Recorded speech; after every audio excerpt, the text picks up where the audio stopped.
Lors d'un dîner entre auteurs, un ami philosophe me fit cette confidence. Dieu n'existe pas, je le prie tous les jours. Chaque jour, je récite le Notre Père de mon enfant. Cela ne veut rien dire pour moi. Aucun mot n'a de sens, et pourtant, cela m'a fait du bien. Je suis resté depuis toujours fidèle à cette pratique. Puis, se tournant vers moi, il ajouta, avant de mourir, j'aimerais quand même y comprendre quelque chose. Vous êtes théologien, j'ai lu vos livres. Pourriez-vous me donner des explications? Depuis ce jour, il y a en moi comme une dette d'amitié, une question. Comment se dire athée et prier tous les jours en récitant le Notre Père? Quelques mois avant sa mort, je retrouvais chez mon père le même accent pudique et sincère. Je suis totalement athée. Toi, tu es prêtre, donc totalement croyant.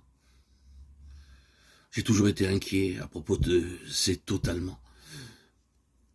Qu'avons-nous encore à nous dire? Nous marchions silencieusement côte à côte au milieu des vignes.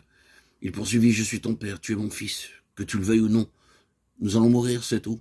C'est tout.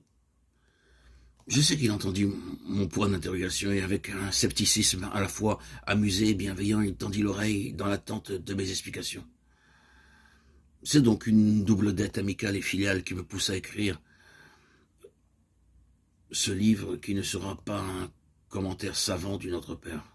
Même si l'universitaire en moi ne résiste pas toujours à donner des explications, des étymologies, des références. J'aimerais davantage que ce livre vienne du cœur comme la prière de mon ami ou le silence de mon père.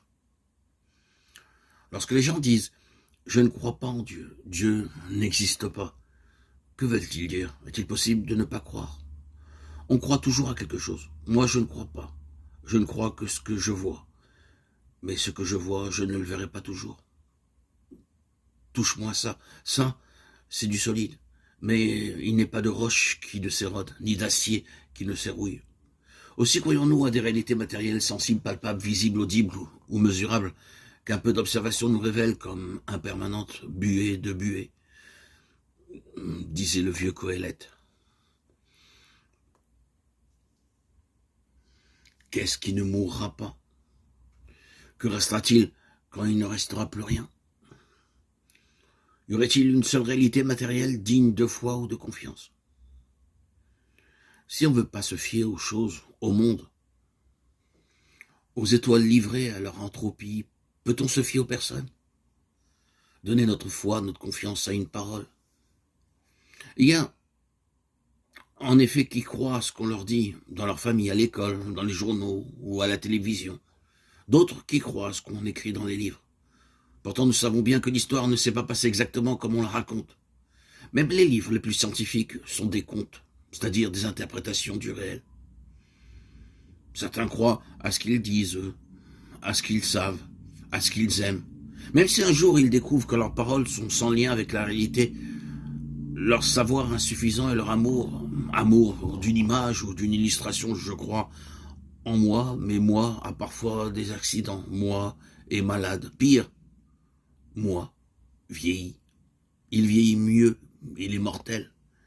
Montrez-moi quelque chose, quelqu'un en qui je puisse croire, en qui je puisse me fier, me confier.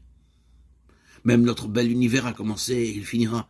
Comment croire à tant d'évanescence, donner sa foi à la somme de ce qu'un peu d'analyse nous révèle comme transitoire, illusion. Moi aussi j'attends des explications. Si nous sommes lucides, nous ne pouvons qu'être athées, comme le Christ, comme les premiers chrétiens que l'on jetait au lion, parce qu'ils ne rendaient pas de culte au César. À l'époque, dire de Caligula qu'il n'était qu'un homme alors qu'on devait le considérer comme un dieu, quel blasphème. Jésus chantait souvent le psaume. Malheur à l'homme qui se fie en l'homme. Et lui-même se comportait comme un être méfiant, car il savait ce qu'il y a dans l'homme. Il savait que Pierre l'apôtre, qui jurait devant les autres qu'il ne le trahirait pas, le ferait bien avant que le coq ne chante. Il savait qu'on le laisserait seul après l'avoir acclamé avec des palmes et courtisé comme un roi. Il savait ne pas croire en l'homme, mais sans désespérer de l'homme. Être totalement lucide, sans se tuer ou sans désespérer, est-ce possible? Est-ce simplement raisonnable? Jésus et les premiers chrétiens étaient considérés comme athées dans le sens où ils ne croyaient pas dans ce que les autres croyaient. Aujourd'hui, ils ne croiraient sans doute pas à ce que nous croyons, ni au savoir, ni au pouvoir médiatique ou politique, ni à l'argent, ni aux images que nous faisons de l'absolu, de la toute-puissance, et même du tout amour des différentes sectes, églises et religions.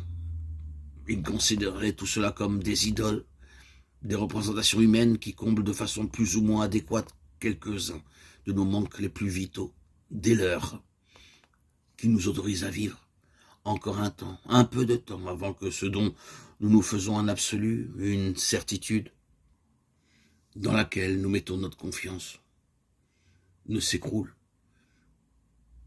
et ne dévoile sa vacuité.